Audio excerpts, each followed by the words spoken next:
El acoso sexual es ilegal y no se tolera en los lugares de trabajo de Connecticut. Los empleados en Connecticut están protegidos por las leyes estatales y federales. La Ley de Prácticas de Empleo contra la Discriminación de Connecticut protege en el estado a todos los empleados del acoso sexual, independientemente del tamaño de su empleador. Y el Título 7 de la Ley de Derechos Civiles de 1964 protege a los trabajadores de organizaciones con 15 o más empleados del acoso sexual, definido como discriminación sexual. La ley de Connecticut requiere que todos los supervisores del estado reciban 2 horas de capacitación sobre acoso sexual. La ley de Connecticut requiere que todos los empleados del estado que trabajen para empresas con 3 o más empleados reciban 2 horas de capacitación sobre acoso sexual. Esto significa que cada queja o instancia conocida de acoso sexual se tomará en serio y se investigará y, cuando se justifique, los autores enfrentarán medidas disciplinarias que pueden incluir el despido. Los gerentes y supervisores están sujetos a un estándar más alto y siempre deben ser modelos de comportamiento apropiado. Los empleadores siempre son estrictamente responsables del acoso sexual cometido por los propietarios, gerentes y supervisores, que tienen control sobre las condiciones laborales de la víctima. Esto significa que, incluso cuando los empleadores no tienen conocimiento de la ocurrencia de acoso sexual, aún son responsables cuando es perpetrado por gerentes y supervisores.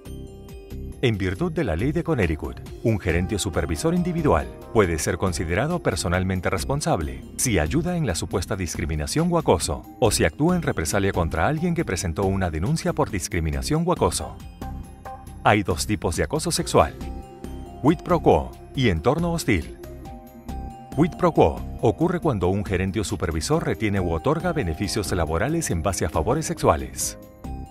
Esto incluye asignaciones de trabajo, contratación, terminación, promociones o degradaciones, revisiones de desempeño positivas o negativas o cualquier otro beneficio relacionado con el trabajo.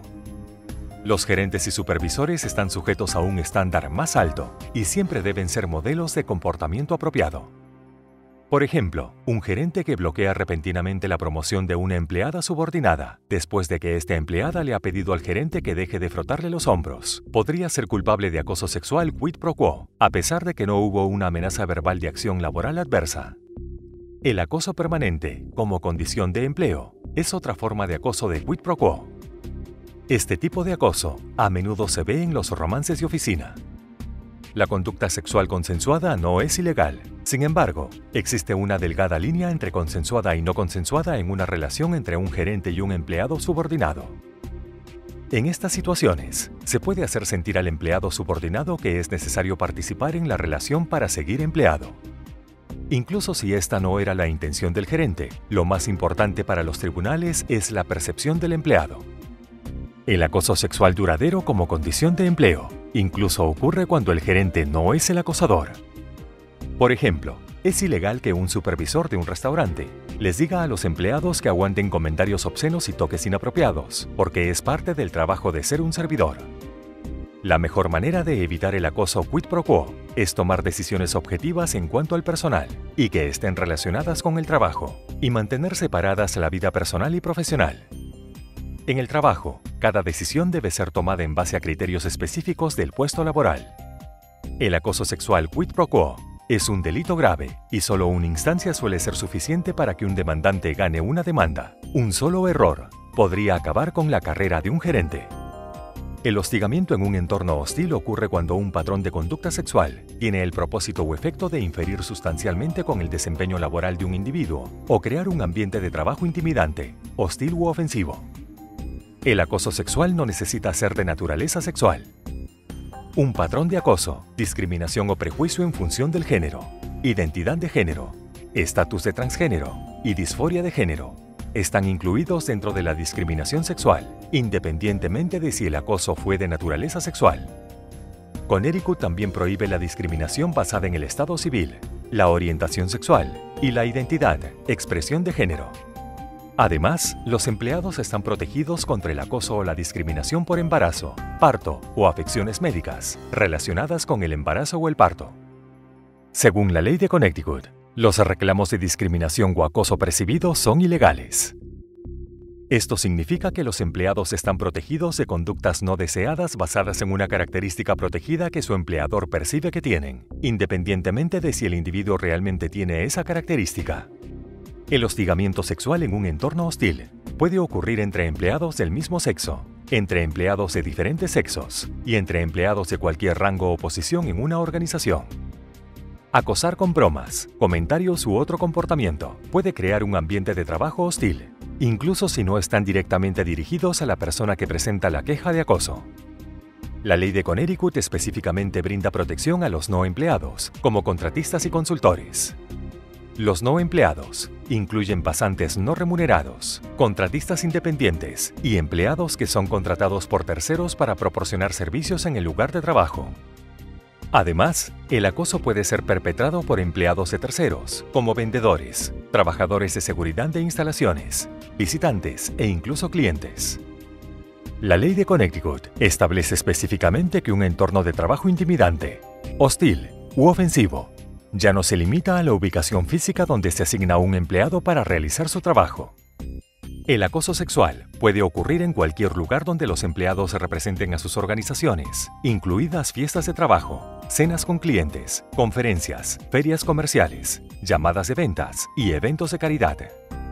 Los tribunales utilizan el estándar de persona razonable al determinar si la conducta ofensiva es ilegal. En otras palabras, una persona razonable encontraría el comportamiento lo suficientemente severo como para interferir sustancialmente con el desempeño laboral de un individuo o crear un ambiente de trabajo intimidante, hostil u ofensivo. El hecho es que la mayoría de los comportamientos sexuales, cuando son continuos y no deseados o particularmente severos, cumplen con este estándar. La forma segura de evitar el acoso sexual es evitar estos comportamientos por completo. Los siguientes actos son ilegales, potencialmente ilegales, o han sido incluidos como parte de un litigio exitoso en Connecticut. Violación, agresión sexual, abuso sexual o intentos de cometer estos asaltos.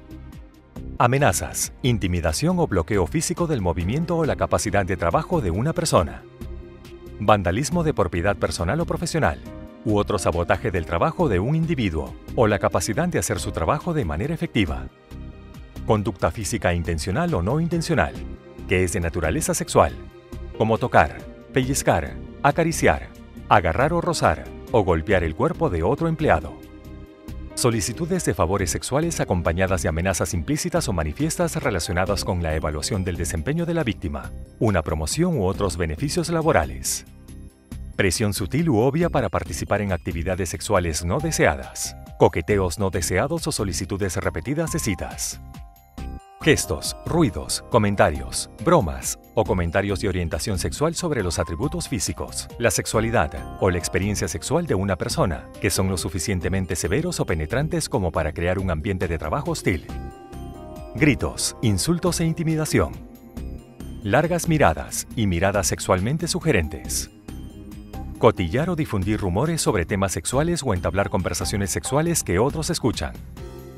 Mostrar o publicar fotografías, carteles, calendarios, grafitis, objetos, material promocional, material de lectura u otros materiales que sean sexualmente degradantes o pornográficos. Enviar mensajes de texto, correos electrónicos o mensajes instantáneos sexualmente explícitos. Ver sitios web basados en el sexo y el uso de sitios de redes sociales para mensajes, fotos o videos basados en el sexo. El uso de nombres degradantes u ofensivos como miel, cariño, bombón, bebé, niña, niño o trozo. Comentarios o comportamientos ofensivos basados en el género que degradan a las personas simplemente por su género, como el lugar de trabajo está en la cocina, no en la sala de juntas. Estereotipar a la persona porque no se ajustan a un estereotipo de género o porque trabajan en un trabajo que tradicionalmente ha tenido otro género.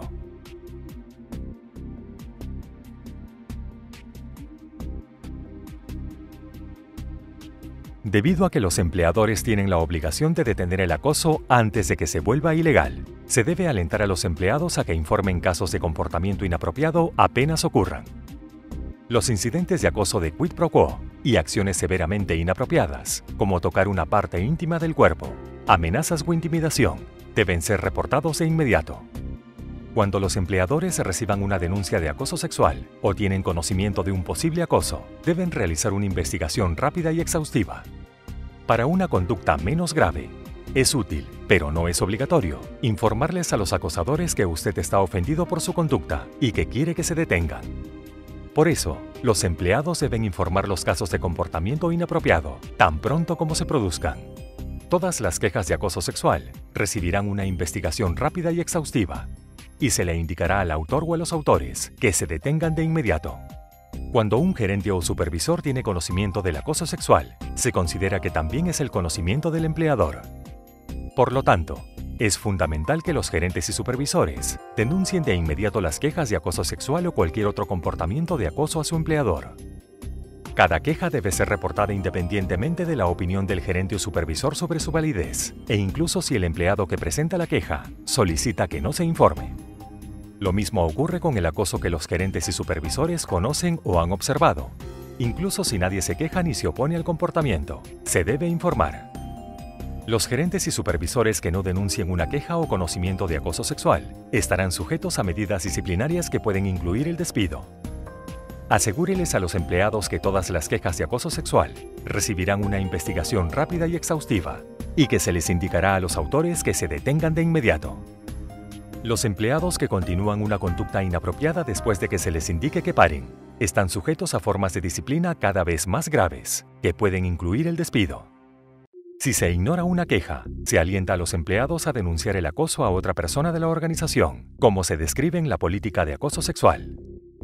Aunque cierta información debe divulgarse en el proceso de investigación de quejas, la confidencialidad está garantizada en la mayor medida posible. Si se determina que ocurrió el acoso, se deben tomar medidas correctivas rápidas y efectivas. Los recursos para la víctima pueden incluir el restablecimiento, las órdenes de cese y desistimiento, los salarios por el tiempo libre no remunerado o el restablecimiento de la licencia por enfermedad y el tiempo de vacaciones. Si los beneficios laborales se perdieron debido al acoso, deberían ser otorgados.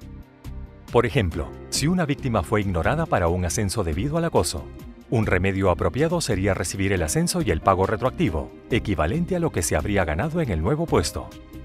En muchos casos, los empleadores deben realizar cambios en las políticas y procedimientos para garantizar que el acoso no vuelva a ocurrir. Además de presentar una queja a su empleador, los empleados tienen derecho a presentar una queja ante la Comisión de Derechos Humanos de Connecticut o a la EEOC de los Estados Unidos, Comisión para la Igualdad de Oportunidades en el Empleo de los Estados Unidos, dentro de los 300 días del acoso. Se debe presentar una queja ante la EEOC antes de presentar una demanda en un tribunal federal. Dar a los empleados una oportunidad razonable para presentar una queja y tomar medidas correctivas rápidas y efectivas cuando se descubre un acoso son dos de los factores más importantes considerados por los tribunales al determinar la responsabilidad del empleador. Por el contrario, los empleadores que no sigan su política corren el riesgo de ser responsables por todos los actos de acoso sexual. A diferencia de las leyes federales antidiscriminatorias, en Connecticut no hay topes en las indemnizaciones por daños compensatorios y punitivos. Además, la Comisión de Derechos Humanos de Connecticut puede llevar a cabo una inspección del empleador cuando crea que hay violaciones de las disposiciones legales o para investigar un caso de acoso. Es ilegal tomar represalias contra los empleados por presentar o participar en una queja de acoso. La Ley de Prácticas de Empleo contra la Discriminación de Connecticut protege a cualquier empleado que haya participado en una actividad protegida. Una actividad protegida ocurre cuando un empleado presentó una queja formal por escrito de acoso sexual, ya sea internamente con la gerencia o recursos humanos o con cualquier agencia contra la discriminación. Testificó o asistió en un proceso que involucra acoso sexual, ya sea en un tribunal de justicia o ante la División de Derechos Humanos. Se opuso al acoso sexual al presentar una queja verbal o informal a la gerencia, o simplemente informando a un supervisor o gerente sobre el acoso. Se quejó de que otro empleado ha sido acosado sexualmente, o alentó a un compañero de trabajo a denunciar el acoso. Discriminación opuesta de cualquier manera. Las represalias consisten en una acción adversa o acciones tomadas contra el empleado por el empleador. Las acciones de represalia no necesitan estar relacionadas con el trabajo o incluso ocurrir en el lugar de trabajo. Las represalias ilegales pueden ser cualquier acción, más que trivial, que tendría el efecto de disuadir a un trabajador razonable de hacer o apoyar un cargo de acoso o cualquier otra práctica prohibida por la ley. Las represalias pueden ocurrir incluso después de que el individuo ya no es empleado de la organización. Por ejemplo, dar una referencia laboral negativa injustificada para un ex empleado. Las acciones laborales adversas no son automáticamente represalias. Los empleados aún están sujetos a reglas disciplinarias regulares y requisitos de trabajo y deben justificar los reclamos de represalias. Si, después de una investigación, se descubre que las denuncias carecen de fundamento, los participantes aún están protegidos de la disciplina o el castigo si creían de buena fe que se produjo un acoso o represalia. Sin embargo, la disposición de represalia no tiene la intención de proteger a las personas que hacen acusaciones de acoso intencionalmente falsas. En un esfuerzo por reducir las represalias, la ley de Connecticut extiende protecciones aún mayores a los empleados que alegan acoso sexual y otros tipos de discriminación en el lugar de trabajo que la ley federal. Los empleadores no pueden realizar cambios en los términos y condiciones de empleo de un empleado que haya denunciado acoso. Por ejemplo, los empleadores no pueden cambiar el lugar de trabajo o el horario de trabajo del empleado, a menos que éste consienta al cambio por escrito. Tanto el acoso como las represalias pueden dar lugar a acciones disciplinarias que incluyen advertencias por escrito, suspensión, degradación y terminación. El acoso sexual a menudo afecta el avance profesional futuro e incluso puede obstaculizar la capacidad de ser contratado por otra organización. La pérdida de reputación personal y confianza con compañeros de trabajo, amigos y familiares puede ser devastadora y alterar la vida. ¿Qué puede hacer para prevenir el acoso sexual? Es simple. 1. Deje comportamientos de base sexual en la puerta. 2. Trate a todos con respeto. 3. Hable cuando sea testigo del acoso. Cada empleado merece un ambiente seguro y cómodo en el trabajo.